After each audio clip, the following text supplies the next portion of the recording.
అందరికీ నమస్కారం. అన్నదాత సుఖీభవ అని అంటారు, కానీ 2019 నుండి 24 వరకు మరి జగన్ గారి పరిపాలనలో అన్నదాత సుఖీభవ కాదు, కానీ అన్నదాత అనేవారు పూర్తిగా నష్టపోయారు.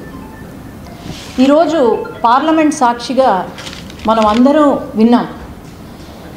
కేంద్ర మంత్రి శివరాజ్ సింగ్ చౌహాన్ గారు ఈరోజు ఒక మాట అన్నారు. జార్ఖండ్ ఎంపీ ఒక ప్రశ్న ప్రధానమంత్రి ఫసల్ బీమా యోజన గురించి అడిగితే ఉదాహరణగా మన ఆంధ్ర రాష్ట్రం గురించి మాట్లాడారు. ఏమని అంటే, ఈ ఫసల్ బీమా యోజన ఏదైతే క్రాప్ క్లెయిమ్స్ ఏవైతే ఉన్నాయో రైతుల నుండి ఇవ్వవలసినది 2500 కోట్లు దాదాపు పెండింగ్ పెట్టారు రాష్ట్ర ప్రభుత్వాలు. కేంద్ర ప్రభుత్వం ఇస్తున్నా కూడా జగన్మోహన్ గారు పెండింగ్ పెట్టారు అని చెప్పి ఈరోజు మాట్లాడి ఒక పెద్ద మాట అన్నారు. అలాంటి గవర్నమెంట్స్ ఉన్నంత కాలము మేము వ్యవస్థనే మార్చుకోవాల్సి వస్తుంది అని మాట అన్నారు. అది ఎంత పెద్ద మాట అండి. ఈనాడు మన జగన్ గారు 5 సంవత్సరాలు రైతులు గుర్తుకు రాలేదు, కానీ ఇప్పుడు డైవర్షన్ పాలిటిక్స్ పేరుతో, లేకపోతే రైతుల పైన ప్రేమ ఉందని చెప్పి ఈనాడు ఒక యాత్రలు చేస్తూ మాడి రైతుల గురించి లేదంటే పొగాకు రైతుల గురించి మాట్లాడతారు. ఈరోజు సూటి ప్రశ్న, మరి మీరు నిజంగానే రైతులకు మంచి చేసుంటే మరి ఈరోజు పార్లమెంట్లో కేంద్ర మంత్రి గారు మాట్లాడుతున్నప్పుడు ఎందుకు మీ పార్టీ నుండి ఉన్న ఎంపీలు ఎందుకని ఏమీ మాట్లాడలేకపోయారు? ఎందుకని ఆయనను ప్రశ్నించలేకపోయారు? అసలు వాళ్ళు పార్లమెంట్లో ఉంటేనే కదా ప్రశ్నించడానికి. ఈరోజు మాడి రైతులను ఆదుకుంటుంది తెలుగుదేశం పార్టీ. మొత్తం 6.5 లక్షల మెట్రిక్ టన్నులు ఉంటే ఇప్పటి వరకు 4.5 లక్షల మెట్రిక్ టన్నులది కొనుగోలు చేసి MIS ద్వారా, అట్లాగే మిగతాది కూడా కొనుగోలు చేయాలని చెప్పి మేము శివరాజ్ సింగ్ చౌహాన్ గారికి ఉత్తరం కూడా ఇవ్వబోతున్నాం. అట్లాగే పొగాకు రైతుల గురించి వీళ్ళు మాట్లాడతారు. మరి ఒక ప్రశ్న, వాళ్ళు అధికారంలో ఉన్నప్పుడు పొగాకు రైతుల దగ్గర నుంచి ప్రొక్యూర్మెంట్ చేయకుండా, వాళ్ళను తీసుకోకుండా వాళ్ళను ఒక పరిస్థితికి తీసుకొచ్చి, ఒక డెస్పరేషన్లోకి తీసుకొచ్చి థర్డ్ పార్టీ ఏదైతే ఉందో వాళ్ళను పంపించి 4 రూపాయలు 10 రూపాయలకు అమ్ముకొని కలకత్తా బేస్డ్ కంపెనీలకు పంపించారు. మరి దీన్ని ఏమని అంటారు? ఈరోజు పొగాకు రైతులను ఆదుకుంటున్నాం. ముఖ్యమంత్రి గారు ఏమన్నారండి, పొగాకు ఎంతున్నా సరే ఖచ్చితంగా దాన్ని తీసుకోవాలి, ప్రొక్యూర్ చేయాలి అని ఆర్డర్స్ ఇచ్చారు. ఈరోజు ప్రతి ఒక్క రైతులను మేము ఆదుకుంటున్నాం. ఈరోజు వాళ్ళను ఒకటే ప్రశ్నిస్తున్నాను, 5 సంవత్సరాలు అధికారంలో ఉన్నప్పుడు మరి రైతు భరోసా కేంద్రాలు అని చెప్పారు.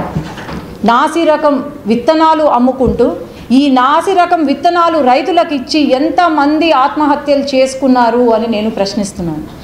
ఎన్నో వేల కొద్ది రైతు భరోసా కేంద్రాలు అద్దెకు తీసుకొని వాళ్ళకు అద్దె కూడా కట్టకుండా ఈరోజు మేము అధికారంలోకి వచ్చిన తర్వాత ఆ కేంద్రాల తాళాలు పగిలిగొట్టి మరీ మేము ఈరోజు ముందుకు వెళ్తున్నాం.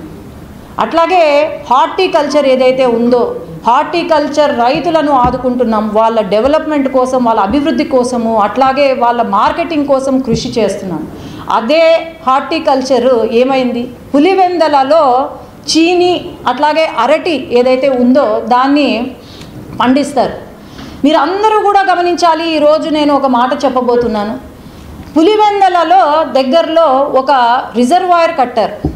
3.7 TMCల రిజర్వాయర్, సర్వరాయర్ రిజర్వాయర్ అని కట్టారు. సర్వరాయర్ రిజర్వాయర్ దాదాపు ఆయన కాన్స్టిట్యున్సీలోనే లక్షల మంది రైతులను ఆదుకునే రిజర్వాయర్. అది సర్వరాయర్ రిజర్వాయర్ నుంచి చూస్తే ఒక్క రైతుకి కూడా నీరు అందించని రిజర్వాయర్ అది.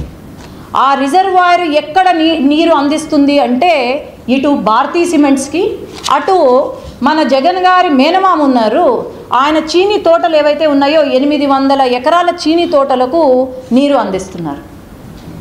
మరి ఇవన్నీ గమనించాల్సిన అవసరం చాలా ఉంది.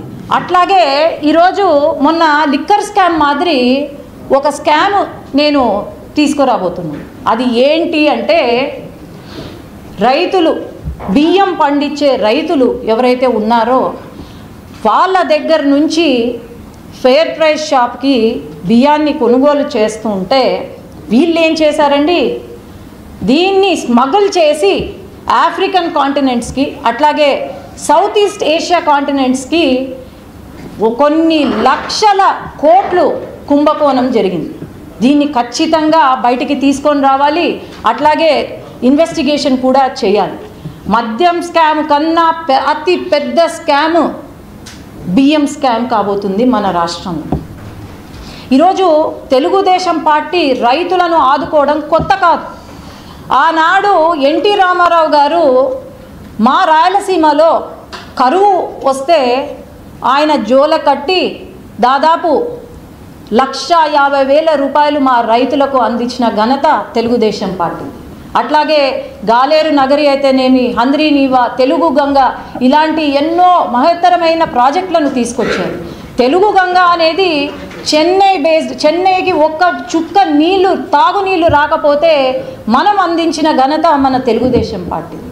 ఈనాడు అధికారంలోకి వచ్చి ఆ రోజు పోలవరం ప్రాజెక్టుకు వచ్చిన ఫండ్స్ కూడా డైవర్ట్ చేసి రైతులకు గుక్క నీరు లేకుండా చేశారు. పోలవరం ఏమైపోయింది? మరి ఒక మాట మాట్లాడరు. ఈరోజు అధికారంలోకి రావగానే పోలవరం ప్రాజెక్ట్ని చేపట్టాము, అట్లాగే హంద్రీనీవా కాలువ వెడల్పు కానీ 3,800 లక్షల కోట్లు ఈరోజు మనం కోట్ల రూపాయలు తీసుకొచ్చాం. మరి మాకున్న రైతుకి మాకు రైతుల పైన ఉన్న ప్రేమ మీరు అందరూ గమనిస్తున్నారు. కరెంట్ ఇస్తాము రైతులకు అని చెప్పి ఏం చేశారండి, 3 గంటలు 4 గంటలు కరెంట్ ఇచ్చారు. అది ఏంటి, వాళ్ళ పరిశ్రమలకు పొద్దునపూట కరెంటు ఇచ్చి రైతులకు మాత్రము రాత్రిపూట కరెంట్ ఇచ్చారు వైసీపీ ఆనాటి ప్రభుత్వం. ఎంతమంది పాము కాటుతో రైతులు చనిపోయారో మనం అందరము గమనించుకోవాల్సిన అవసరం ఉంది. ఈరోజు అన్నదాత సుఖీభవ అయితేనేమి, అట్లాగే డ్రిప్ ఇరిగేషన్కి సబ్సిడీలు 100%, 90% సబ్సిడీలు తెలుగుదేశం పార్టీ ఇస్తుంది. కానీ మొన్న అధికారంలో ఉన్నప్పుడు డ్రిప్ ఇరిగేషన్లకు సబ్సిడీలు ఇచ్చారా లేదా అని నేను ప్రశ్నిస్తున్నాను. ఈరోజు ఒకటే ప్రశ్న, మీరేదో రైతుల కోసం ఈరోజు ధర్నాలు చేస్తున్నారు, లేకపోతే ఏదో యాత్రలు చేస్తున్నారు. మరి 5 సంవత్సరాలు మీరు రైతుల పక్షాన ఉన్నారా? మీరు రైతులకు ఏం చేశారు అనేది చెప్పి మీరు చేస్తే బాగుంటుంది. అనవసరంగా తెలుగుదేశం పార్టీ మా చంద్రబాబు నాయుడు గారిని ప్రశ్నించి లేకపోతే ఇబ్బంది పెట్టాలని చూస్తే మేము ఒప్పుకోము, సహించము. ఈరోజు ఒకటే మాట, రైతుల కష్టం తెలిసిన వారు, రైతుల నష్టం తెలిసిన వారు నారా చంద్రబాబు నాయుడు గారు. ఒక రైతు బిడ్డగా రైతు కుటుంబాల్లో జన్మించి ఈరోజు రైతుల పక్షాన ఉంటూ రైతుల వెంట నిలబడి వాళ్ళ కష్టాలేంటో తెలుసుకొని ముందుకు వెళ్తున్నాము తెలుగుదేశం పార్టీ అని నేను తెలియజేసుకుంటూ ధన్యవాదాలు.